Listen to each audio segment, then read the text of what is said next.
så har vi några lösningar. Har vi höra talna, just väl Birger.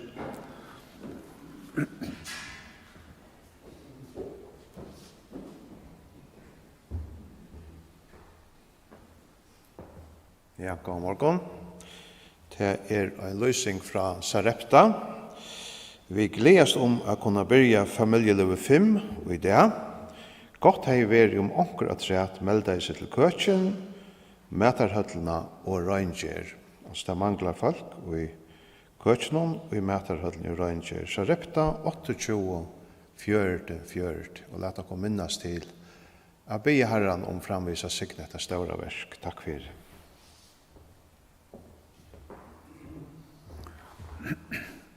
Og i kveld så gleder vi dere til at høyre Kåre Sintja og Høgna Johannesen og Erle Loteka i bøn og i tale og vittnesbordet.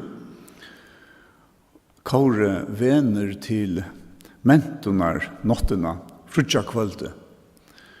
Og la dere hava til i hoa frutja kvölde klokkan 9 til 20 at bia fyrt heimon og til komme at Sintja fyrir okkun i kvöld som en forsmakker på til kvölde.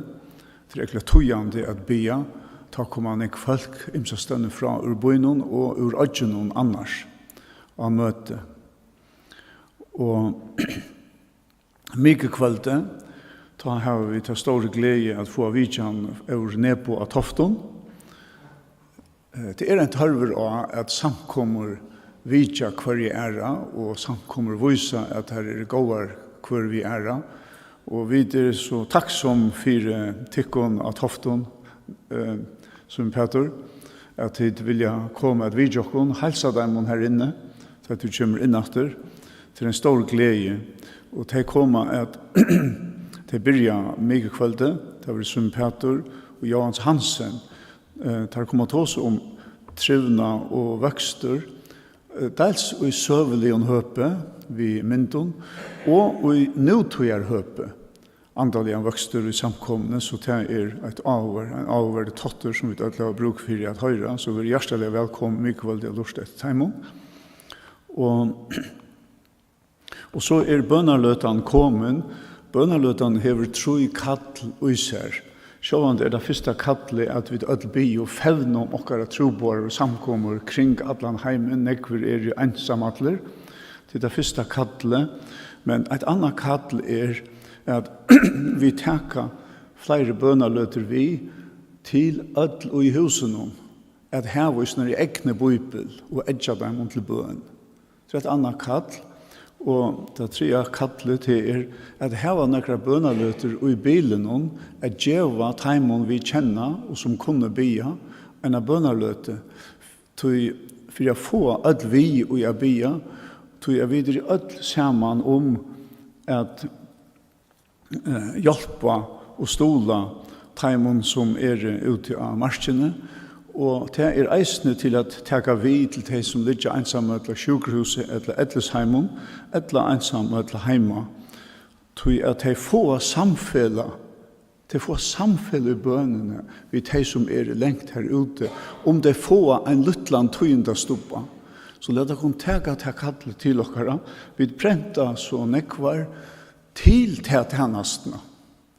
Så måtte Herren signe okkon, gjør så vel, som Peter. Takk for at du komst.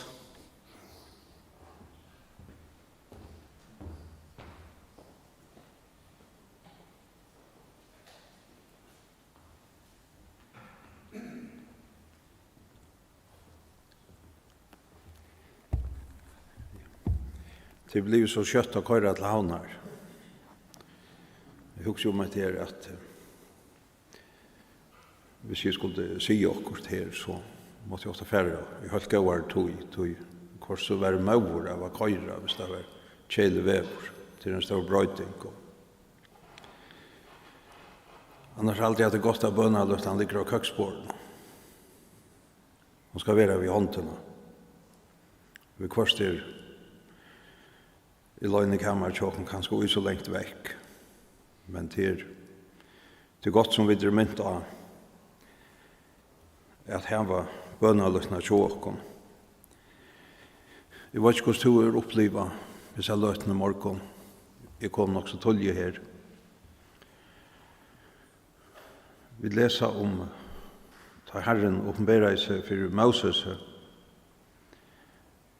og han taler vi han, så sier han sier, lett jo skålen, til steg og til stenter av, til høyl og gjør. Vi kunne komme vi kvart til brevbrødning, og kanskje akkurat hjertet omkring steg. Det det som vi kvart, det tar jeg å si. Men jeg har kjent Herren at vi er nær, i hvert fall her fremme som jeg sitter. Og da jeg leser i Bibelen, så stender det at han midt i midten. Og hvis jeg skal vurdere det, så han her, tatt vi her til Morsta, midt i salen. Og det så velsigne, og det det som gjør seg løtene dyrabærer, fer etter fer. Og det skulle ikke alltid være lykke, men Herren kan tale til tøyn eller til møyn. Vi husker om disse stille menneskene som kom og sette seg inn av banken, men som helst har stekket av i løgnekammeren og det for fra husen. Og de har lagt hese løtene og hentet dagen og land framfor Herren. De godverd. Jeg behøver ståndkjett å si om okken som kanskje uisonek hese med i mikrofonene. Alt skulle til.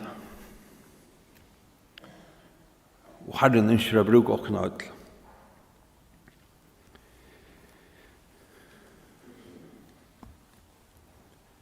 Vi var til en gjerarfer nå i Klaksvik, og flere av tykken var her, da Samuel Jakob, Olsen følge Grevar, og hvis 17 Arne så igjen han leist på land, og han har vært sin til sjukur, så har han vært rettelig enn ekvis her efter sammen med arbeidsmannen, og han har sett sånn dam, vi kunne si av varslene, vi så noen holeie, vi så noen gåa leie eller humøre, og så avratter hvor det var fire. Han var som han var, og ofta skapte han stora glede og later i middelnok. Og Svavrans Steinbjørn nevnte her når vi gjør ferna at tar han nå kom til enda, og han sier at Samuel Jakob fikk skipsbå, det sier han selv, han har finnet skipsbå, nå skulle han alt lov i giv skipsbå selv, men nå han finnet bå, han skulle opp etter, opp til god. Og da det kom høymaster til Tausan, og inn i kammeret, at han hadde så bøyene at han fikk 4 veker, eller trutjar. Ja, så kunne han ikke bare legge seg i sannsjene. Og han sier vi henne, vi kan, jeg fer ned rundt. Ned rundt. Hva skal du gjøre ned rundt?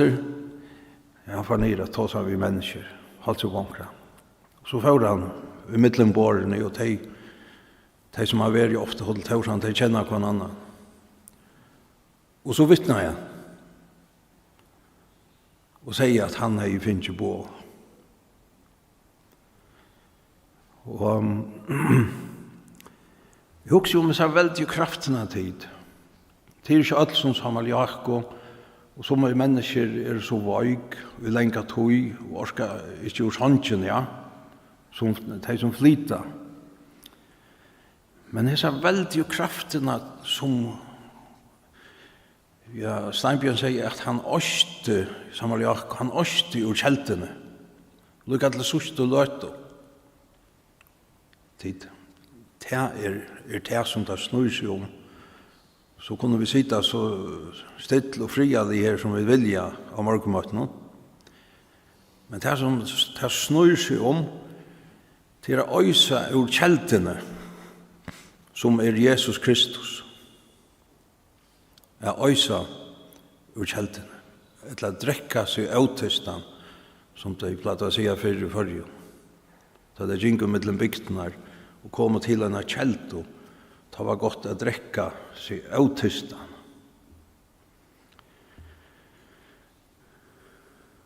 Vi skal lese en 2 ørende i Åpenberingen 22. Og til samband vi hesa veldig og meie, hesa kraft, og ta i god og åpenbera seg, og vi ivast ikke ui at det er god som taler.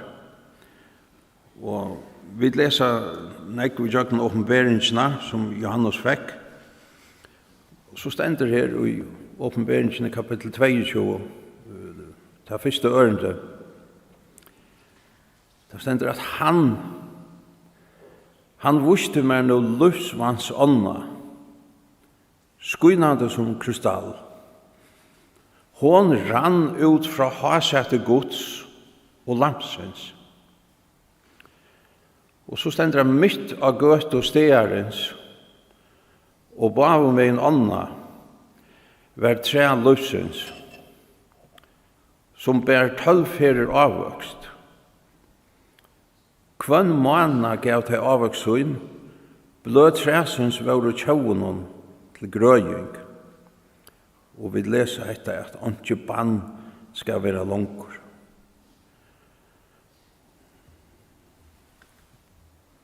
Hentan kjeltan som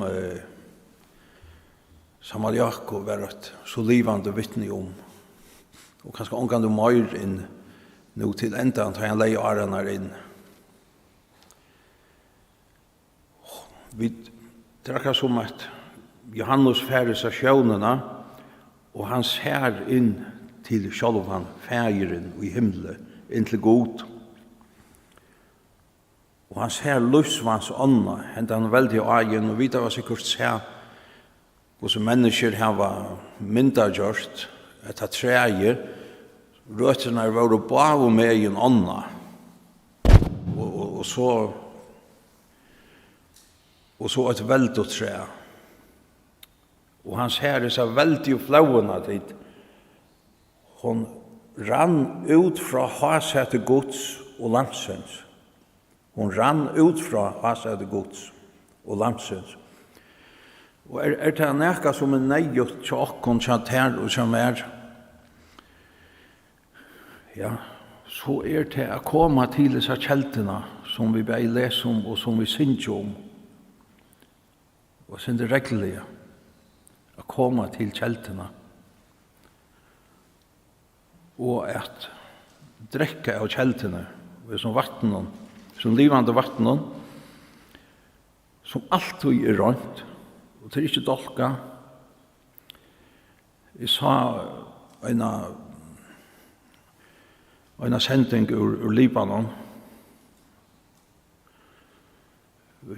kanskje Søstervik i Sjønvarsnen, og vi da var en foreldre jævl i Libanon. Vi låg oss håp, vi lover enn jeg tror jeg 4 veker.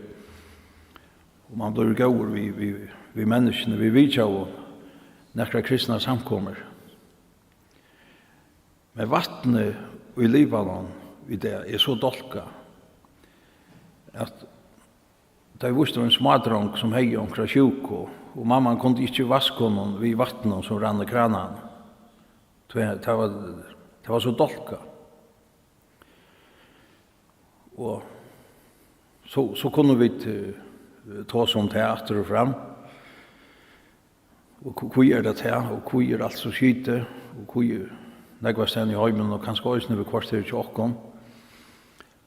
Vi så leser om hesa ånda tid. Vi kom med tankar om et her. Du fyllt meg enn at hun i disse versene. Hentan vekra og skynande og egen. Det stender som krystall.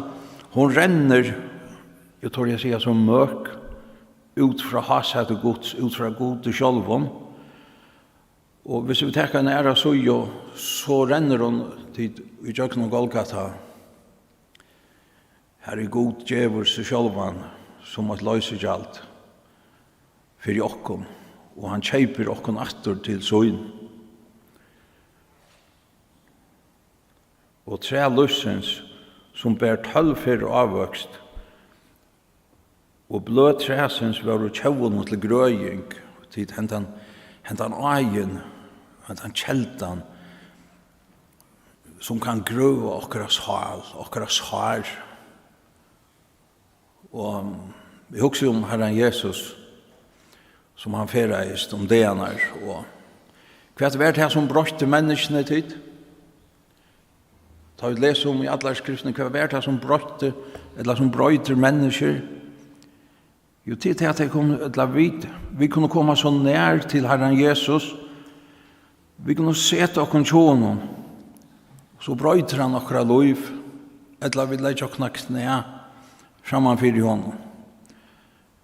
Men det nekva henter, da vi kom inn og det privata tjokken, det henter som tar han lærer okkna bia fei var. Han sier, fær inn i kammeret og det horen atter. Jeg tror ikke snakka sjå. Men gjer i et her tid, så får jeg i hvert fall ytla side stidler av morgenmøtene. Omkring har vi givet omkring sangut, og jeg kan bære en takk til min Herre. Og som vi gledes over det som vi har vært vittne til i morgen, alt sammen her, som er still, og som vi har vært tid i året, eller nøkker. Det var hendan her veldig egen tid, som Herren kallar oss til, å drekke av. Og som Samuel Jakob dodde så vel, at liv og enda sånne det her tid, og på en sånn vekkere måte, det fleit bare mer og mer, ur lussens å, ur lussens kjelt og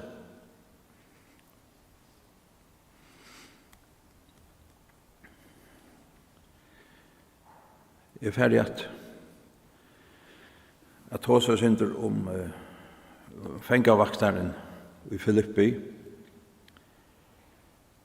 Og vi leser om Paulus og tar Silas. Vi leser oss nye med ærer. Tar fere av oss. Og til Roland Tver, jeg har langt vært inn i Atøy i morgen. At tar vi ferast, så tar vi flyt okkom, så hender okkom. Om du bare flyter stål ved hvert det samkomne, så blir det kanskje et arve som møte. Og tar færre iver til Makedonia, for vi minnes han ble kattlet over.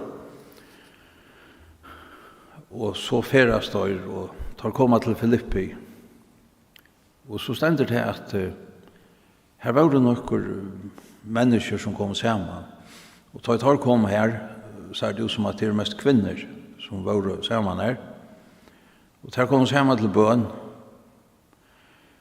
Men medan tar her, og her var sikkert haft året, så stender det at Gud, han leter hjertet opp av Lydia. Og hvor var den Lydia? Hon er jo forretning vid David. Hon handler jo i Porsporet. Og Herren brøtte henne av liv. Og så vi kjenner.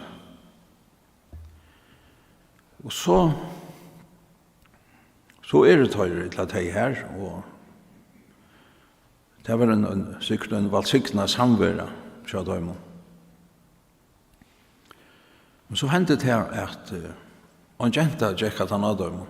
Hun er i Spadøyms anda, sier han, lest den skriva. Og onker fortjente penger bostet ut disse jentene, så hun kunne si hva det for å hente. Eller i hvert fall randi jeg gjør det. Og hun gikk at han av Paulus og Tøymon. Det ser ut nesten som idé av oss. Og hun sier at heser menn er tjenere Guds, hins haksta. Og tar kunnskjør at de kan frelse vei. Og vi tar tok som i årene, som hun sier, så er hun ikke gale vi tar imot. Men så stender det her, at hetta gjør de hon i nekva deir, vi der i Apostlasøn 16, og ørende i 18. Hetta gjør de hon nu i nekva deir, hon tjekk at han adøymon og profeterar. Ta hermais Paulus om det, og han vendes her og sier vi andan. Og i navnet Jesu Krist sier vi til at du skal fære ut ur henne.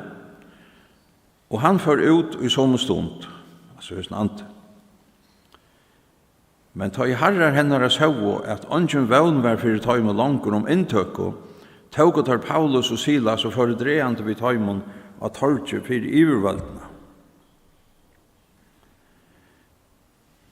Ta i tar hadde lagt tar fram fyrir daumarnar, søtt og tar. Heser menn valda miklan ofri og stegi okkara. Tar jötar, og tar læra sier som okkon romerskon mannen, kvarskje løyvest at teka vi etla fylkja. Så stendte det òsne falskje, altså falskje i boino, rostest møte tøymon, daumarne laut å ta klægene skreie av tøymon og søtte at her skulle være hovlangter. Ta tar nødde givet tøymon nekslø, sette tar i fengehus, og søtte vi fengavaktaren. Han skulle ansa vel etter tøymon. Og ta han i finnes hetta bo, sette han tar og gitt innara fengarummet og sette føtter tarra fastar og i stått. Vi stedt jo av her. Vi husker om at det og to. Så vi klarer at livet så løys i løyven. Ja, mennesker som vi komma nær til. De føler at to, eller du best en båskap. Som er klare at gjøre det utan år. Rettelig nek. De gjør sitt arbeid så vel, og arbeider så vel, sammen med tøymon som ved sugene av, at de vil spyrja hvordan arbeid og fire. Og i meg spurte jeg for Rasmus og Seldafire, han gjør det et grunnstykke byggebygve. Og sier han ved Rasmus, hva tror du arbeider for Herre? For Herre, han sier Rasmus, jeg arbeider for Herre kvante. Ja. Det var så vekkert. Og så kommer de menneskene nær til god, som vi møyna søyo, etla tøyna dagsliga. Og til øynast som kan brøyta mennesker og liv, brøyta lærer etla hoksaner, indoktrinering, etla hva vi kallar det, til personer enn Jesus Kristus.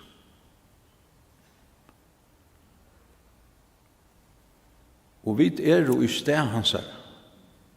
Han bor i okkon, og han ønsker å flauta ut til. Hette nekka som tid do utan etter. Og ta jeg kan gledast ta jeg hitje ut til samkomna.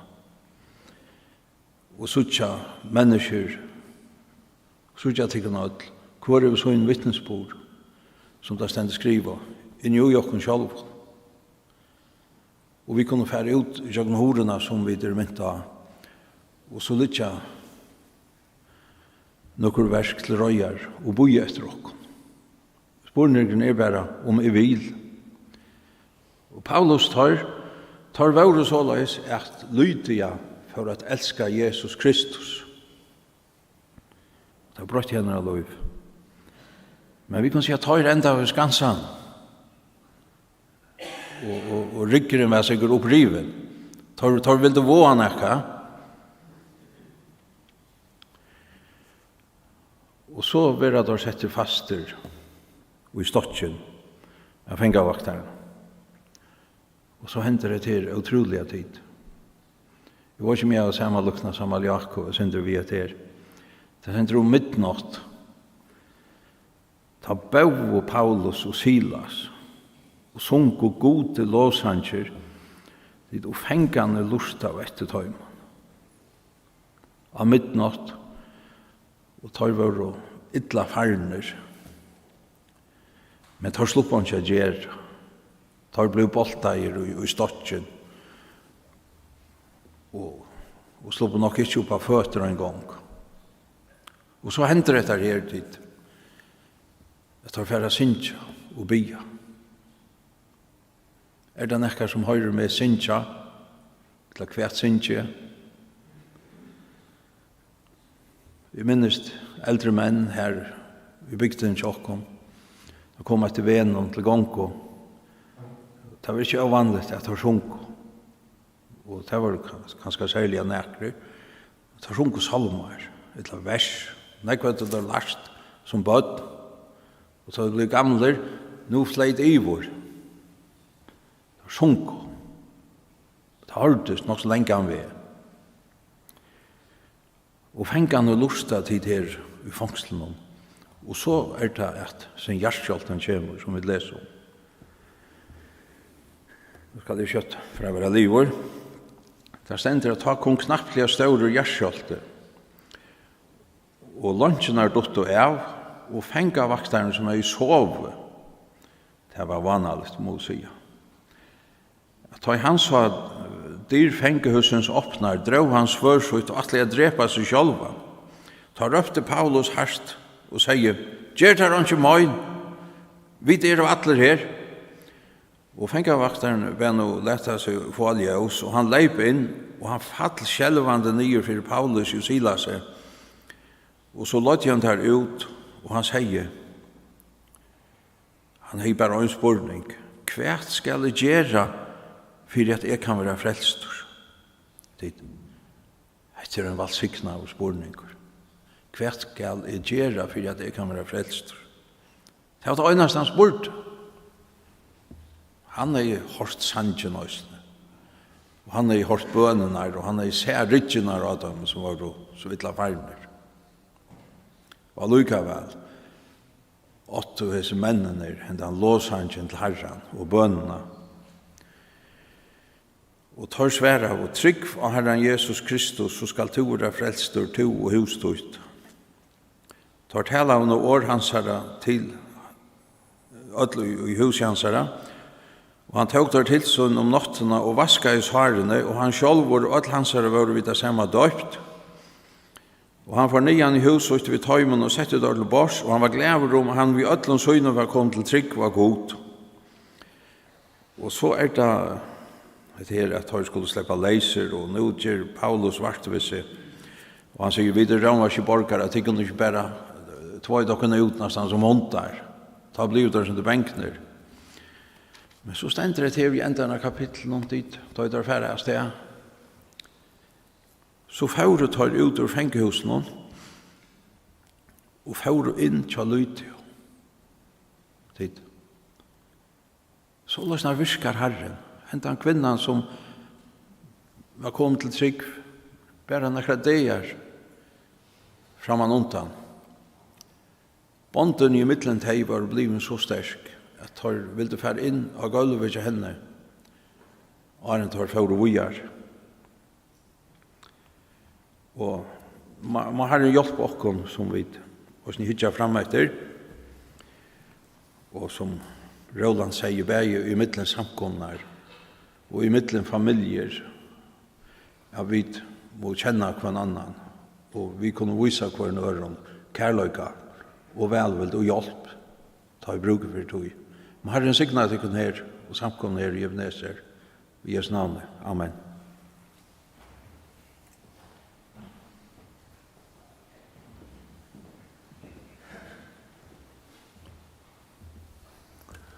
Stora takk, Sund Peter, for år til okkara personliga fra Herren.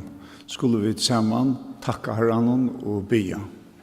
Heilige god og feir, vi takka ter innelige for ditt dyrabære år og tann samleika som du har båret okkon i det, at vi kunne komme til kjeldene, drekka og øyse av henne,